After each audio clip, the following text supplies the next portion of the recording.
রাধে রাধে। আজ আমরা শুনব শ্রীকৃষ্ণের এমন এক লীলা যেখানে ক্ষমা হয়ে ওঠে শক্তি আর ভাঙ্গা মনেও ভগবানের আলো জ্বলে ওঠে। যমুনা তীর ঘেঁষে এক ছোট্ট গ্রাম, সেখানে বাস করত এক যুবক, নাম তার গোপাল। রাগ ছিল তার স্বভাব আর অহংকার ছিল তার ছায়া সঙ্গী।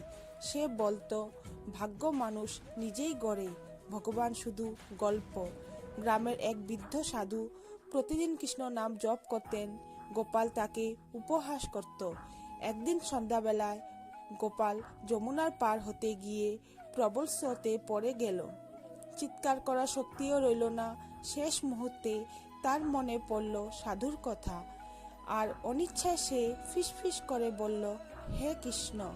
ঠিক তখনই জলের মাঝখানে ভেসে উঠল এক অদ্ভুত শান্ত আলো। এক কিশোর গোপাল হাত বাড়িয়ে বলল, রাগ ছেড়ে হাত ধরো।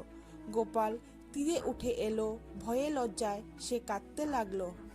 পরদিন ভোরে সে সেই সাধুর পায়ে পড়ে বলল, আজ আমি বুঝেছি ক্ষমাই আসল শক্তি। সেই দিন থেকে গোপাল বদলে গেল। রাগ নয়, ভালোবাসাই তার পথ হলো। গ্রামের মানুষ বুঝে গেল, শ্রীকৃষ্ণ শাস্তি দেন না, তিনি পরিবর্তন করেন।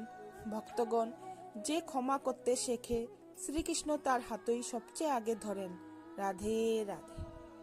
প্রিয় ভক্তরা, আপনাদের যদি এই কাহিনী ভালো লেগে থাকে তাহলে অবশ্যই লাইক করুন এবং কমেন্টে লিখুন রাধে রাধে।